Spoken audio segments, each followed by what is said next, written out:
आपणकर जदि तुला राशि होई थाए तेबे एही भिडियोटी को थरे मात्र शेष पर्यंत देखंतु। आपणकर व्यस्तबहुल समय मध्यरु आपण 10 मिनिट समय आपण निज पाई दियंतु एवं निजर भविष्यत विषय रे जानंतु। तुला राशि व्यक्तिविशेष मानकर जीवन एही पवित्र राखी पूर्णिमा ठारू बदलिबाकू जाउअछि। कारण एही राखी पूर्णिमा दिन ग्रह नक्षत्र मानकर चलन रे गोटे बहुत बड़ परिवर्तन हेबाकू जाउअछि। सबुठार बड़ कथा एहा अटे कि देवगुरु बृहस्पतिंकर नक्षत्र परिवर्तन हेउअछि एवं एही राखी पूर्णिमा परे सूर्य मध्य आपणकर एकादश भाव को चलन करिवे, लाभर भाव को चलन करिवे, जहा द्वारा आपणकर भाग्य रे गोटे बड़ परिवर्तन हेबाकू जाउअछि।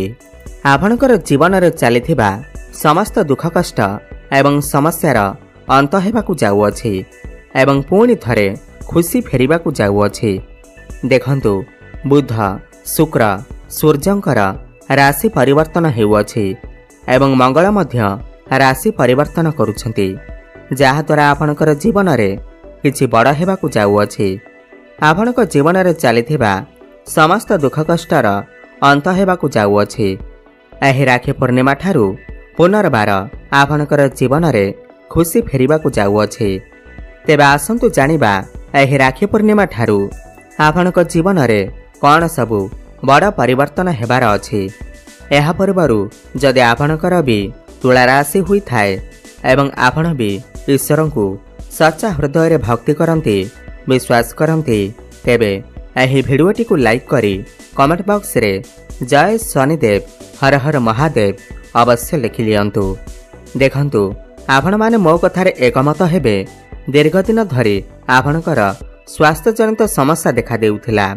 काहेकि ना गुरु आपणकर षष्ठ भावर अधिपति होई करी आपणकर लग्न को देखुछंती, जहा फल रे आपणकर स्वास्थ्य समस्या टिके देखा देउथिला।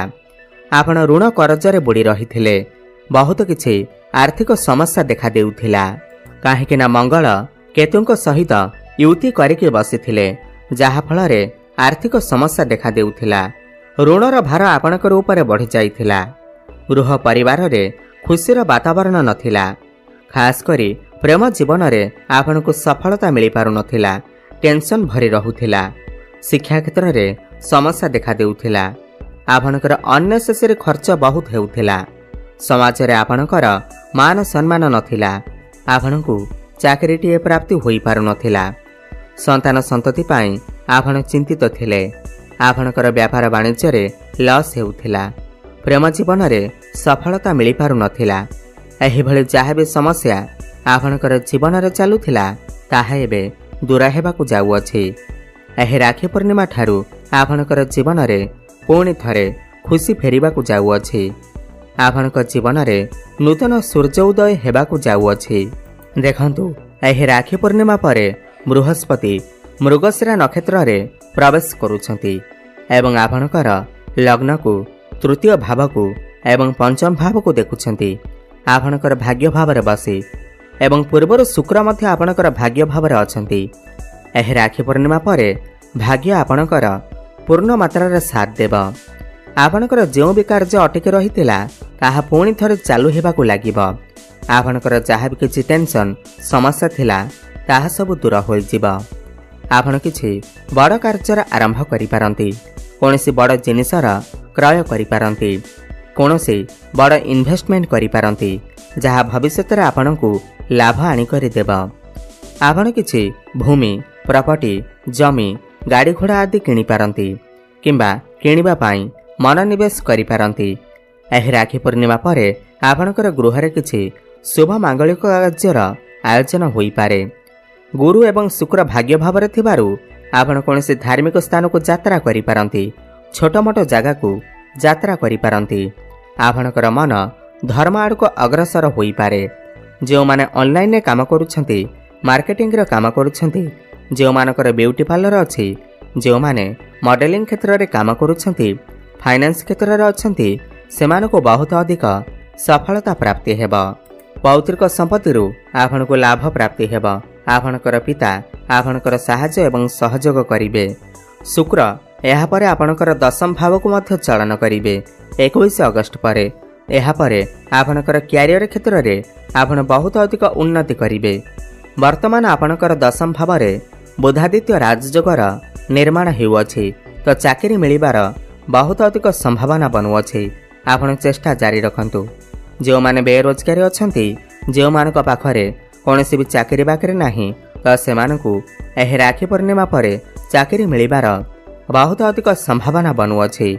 आपनकु समस्त इंटरव्यू रे सफलता प्राप्ति हेबा एवं पूर्वर जदि आपण चाकरी करिसेंती ताहेले प्रमोशन हेबार मध्य जोग बनुअछि।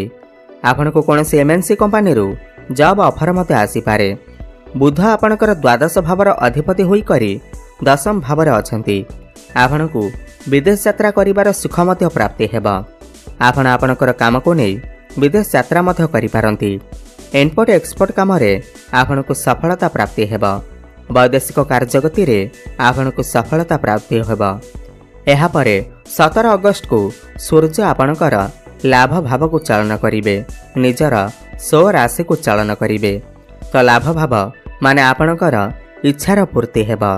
आपणकर जदि कोनोसी मनस्कामना थिला, दीर्घ दिन धरी आपण किछि भाबिथिले ताहा करि पारु नथिले, ताहा सफल होई पारु नथिला, ताहेले एही राखी पूर्णिमा परे आपणकर सही समस्त मनस्कामना पूर्ण हेबाकु जाउअछि।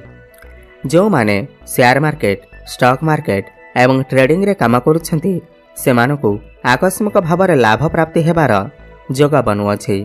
बड़ भाई भौणीकर संपर्क रे मधुरता आसीबा। बड़ भाई भौणी आपनकु सपोर्ट करिवे समस्त काम रे।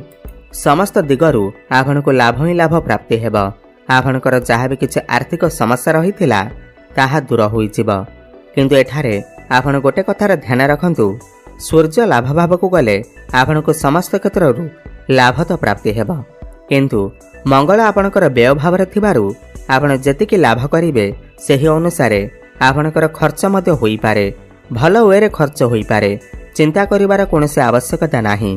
कोनोसी धर्म कार्य रे आपणकर पैसा मध्य खर्च होई पारे। देखंतु, गुरु आपणकर भाग्य भाव रे बसी आपणकर पंचम भाव को देखुचंती। पंचम भाव आपणकर प्रेम जीवन एवं शिक्षा क्षेत्र भाव होई थाए। तो गुरु नक्षत्र परिवर्तन करुछंती। यार माने हेउछि आपण आपणकर प्रेम जीवन रे सफलता प्राप्ति करिवे। प्रेम जीवन रे जदि किछि समस्या लागि रहिथिला, जदि आपणकर कथावार्ता बंद होई जाइथिला, ब्रेकअप आदि होई जाइथिला, तेबे पुणी थरे कथावार्ता होई पारे। प्याच हेबार मध्य संभावना बनुअछि। एवं जो माने भी सिंगल अछंती, सेमानकु आकस्मिक भाव रे नूतन पार्टनर मिली पारंती, जहा आपण चिंता भी करि नथिबे। आपणकर भल पाइबा विवाहर रूप मध्य नहीं पारे। एवं जो माने विवाह करि नाहंती, विवाह वयस होइथिले, सेमानकर घर को विवाह प्रस्ताव मान आसी पारे एवं विवाह मध्य फाइनल होई पारे। जो दंपति माने संतानर आशा रखिथिले, तो सेमानकु संतान सुख मध्य प्राप्ति हेबा। आपण चेष्टा जारी रखंतु। आपणकर घर को विवाह प्रस्ताव मान मध्य आसी पारे। शिक्षा क्षेत्र रे आपण बहुत अधिक उन्नति प्रगति करिवे। आपणकर शिक्षा को नहीं विदेश यात्रा करि पारंती। कोनोसी नूतन स्थान रे एडमिशन नहीं पारंती। शिक्षा क्षेत्र रे आपण किछि बड़ डिसीजन नहीं पारंती। कोनोसी फॉर्म फिलअप मध्य करि पारंती। वर्तमान सूर्य आपणकर दशम रे थिबारु आपण किछि जदि कॉम्पिटिटिव एग्जाम अछि, प्रतियोगितामूलक परीक्षा अछि, तेबे सेथिरे आपण निश्चिंत भाव में उत्तीर्ण करिवे। एवं शनि मध्य वक्र चलन करुछंती। शनिकर बल एबे बढ़ी जाइछि।